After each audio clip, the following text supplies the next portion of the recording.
Hello प्यारे दोस्तों, कैसे हो? आई थिंक सब बढ़िया और फिट फाट होंगे और ठंडी का पूरा मजे ले रहे होंगे। चलिए सुनते हैं मजेदार कहानी। और कहानी अच्छा लगे तो लाइक शेयर और सब्सक्राइब तो जरूर से कर देना यार, हमसे जुड़े रहने के लिए। चलिए सुनिए कहानी और पहले सब्सक्राइब कर ले। चलिए सुनते हैं। दो मछलियों और एक मेंढक की कहानी। एक बार की बात है, एक तालाब में दो मछलियां और एक मेंढक साथ रहा करते थे। एक मछली का नाम शतबुद्धि और दूसरी का नाम सहस्त्रबुद्धि था। वहीं मेंढक का नाम एक बुद्धि था। मछलियों को अपनी बुद्धि पर बड़ा घमंड था, लेकिन मेंढक अपनी बुद्धि पर कभी घमंड नहीं करता था। फिर भी तीनों आपस में बहुत अच्छे दोस्त थे। तीनों इकट्ठे तालाब में एक साथ घूमा करते थे और हमेशा साथ रहते थे। जब भी कोई समस्या आती तो तीनों साथ मिलकर उससे निपटते थे। एक दिन नदी के किनारे से मछुआरे जा रहे थे। उन्होंने उन्होंने देखा कि तालाब मछलियों में भरा हुआ है। मछुआरों ने कहा, हम कल सुबह यहाँ आएंगे और बहुत सारी मछलियाँ पकड़कर ले जाएंगे। मेंढक ने मछुआरों की सारी बातें सुन ली थी। वह तालाब में मौजूद सभी की जान बचाने के लिए अपने दोस्तों के पास गया। उसने शतबुद्धि और सहस्त्रबुद्धि को मछुआरों की सारी बात बताई। एक बुद्धि मेंढक ने कहा, उन्हें अपनी जान बचाने के लिए कुछ करना चाहिए। दोनों मछलियां कहने लगीं, हम मछुआरों के डर से अपने पूर्वजों की जगह छोड़कर नहीं जा सकते हैं। दोनों ने फिर कहा, हमें डरने की जरूरत नहीं नहीं है, हमारे पास इतनी बुद्धि है कि हम अपना बचाव कर सकती हैं। वहीं एक बुद्धि मेंढक ने कहा, मुझे पास में मौजूद एक तालाब के बारे में पता है, जो इसी तालाब से जुड़ा है। उसने तालाब के अन्य जीवों को भी साथ चलने को कहा, लेकिन कोई भी एक बुद्धि मेंढक के साथ जाने को तैयार नहीं था, क्योंकि सभी को शतबुद्धि और सहस्त्रबुद्धि पर भरोसा था कि वो उन सब की जान बचा लेंगी। मेंढक ने कहा, तुम सब मेरे साथ चलो, मछुआरे सुबह तक आ जाएंगे। इस पर सहस्त्रबुद्धि ने कहा, उसे तालाब में छिपने की एक जगह पता है। शतबुद्धि शतबुद्धि ने भी कहा, उसे भी तालाब में छिपने की जगह मालूम है। इस पर मेंढक ने कहा, मछुआरों के पास बड़ा जाल है, तुम उनसे नहीं बच सकते हो। लेकिन मछलियों को अपनी बुद्धि पर बहुत गुमान था। उन्होंने मेंढक की एक न सुनी, लेकिन मेंढक उसी रात अपनी पत्नी के साथ दूसरे तालाब में चला गया। शतबुद्धि और सहस्त्रबुद्धि ने एक बुद्धि का मजाक उड़ाया। अब अगली सुबह मछुआरे अपना जाल लेकर वहां आ पहुंचे। उन्होंने तालाब में जाल डाला।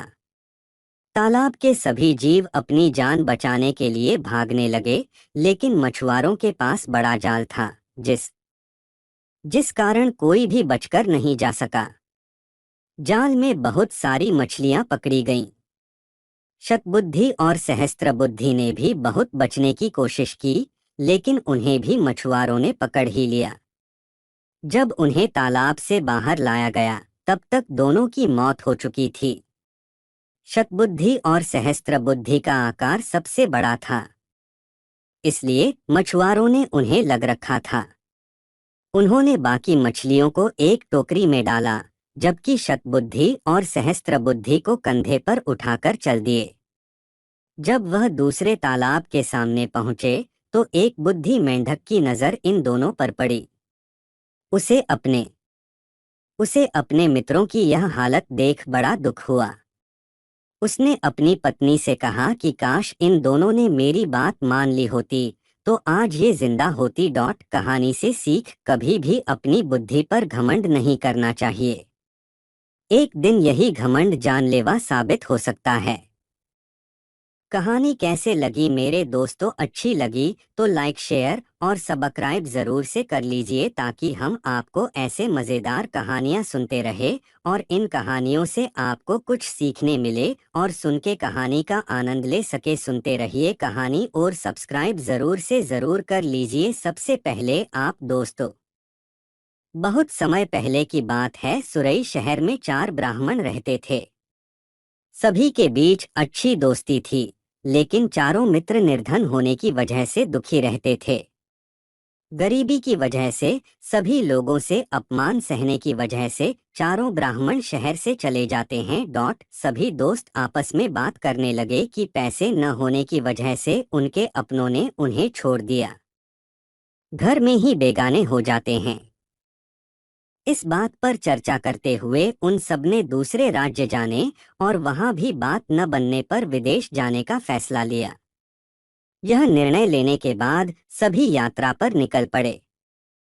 चलते चलते उन्हें बहुत प्यास लगने लगी, तो वो पास ही क्षिप्रा नदी में जाकर पानी पीने लगे। पानी पीने के बाद सभी नदी में नहाए और आगे की ओर निकल पड़े। कुछ दूर चलने पर उन्हें एक जटाधारी योगी दिखा। ब्राह्मणों को यूं यात्रा करते हुए देखकर योगी ने उन्हें अपने आश्रम आकर थोड़ी देर आराम करने और कुछ खाने का न्योता दिया। ब्राह्मण खुश होकर योगी के आश्रम चले गए। वहां उनके आराम करने के बाद योगी ने ब्राह्मणों से उनकी यात्रा का कारण पूछा। ब्राह्मणों ने अपनी पूरी कहानी सुना दी और कहा कि योगी महाराज गरीबों का कोई नहीं होता, इसलिए वो तीनों धन कमाकर बलवान बनना चाहते हैं। उनका निश्चय देखकर योगी भैरवनाथ बहुत खुश हुए।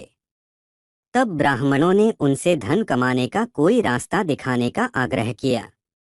योगी के पास तप का बल था, जिसका इस्तेमाल करके उसने एक दिव्य दीपक उत्पन्न किया। भैरवनाथ ने उन ब्राह्मणों को हाथ में दीपक लेकर हिमालय पर्वत की ओर बढ़ने को कहा। योगी ने बताया, हिमालय की तरफ जाते समय यह दीपक जिस जगह गिरेगा, तुम वहां खुदाई करना, वहां तुम्हें बहुत धन मिलेगा। खुदाई के बाद जो भी मिले उसे लेकर घर लौट जाना। हाथ में दीपक लेकर सभी ब्राह्मण योगी के कहे अनुसार हिमालय की ओर निकल पड़े। बहुत दूर निकलने के बाद एक जगह दीपक गिर गया। वहां ब्राह्मणों ने खुदाई शुरू की। खोदते खोदते उन्हें उस जमीन में तांबे की खान मिली। तांबे की खान देखकर ब्राह्मण बहुत खुश हुए। तभी एक ब्राह्मण ने कहा, हमारी गरीबी मिटाने के लिए यह तांबे की खान काफी नहीं है। अगर यहाँ तांबा है तो आगे और बहुत कीमती खजाना होगा। उस ब्राह्मण की बात सुनकर उसके साथ 2 ब्राह्मण आगे बढ़ गए और एक ब्राह्मण उस खान से तांबा लेकर अपने घर लौट गया। फिर आगे चलते चलते एक जगह दीपक गिरा जहाँ सोने की खान थी। सोने की खान देखने के बाद भी एक ब्राह्मण के मन का लोभ खत्म नहीं हुआ। उसने दूसरे ब्राह्मण से आगे की ओर चलने को कहा, लेकिन उसने मना कर दिया। गुस्से में लोभी ब्राह्मण ने कहा, पहले तांबे की खान मिली, फिर चांदी की और अब सोने की। सोचो आगे और कितना कीमती खजाना होगा।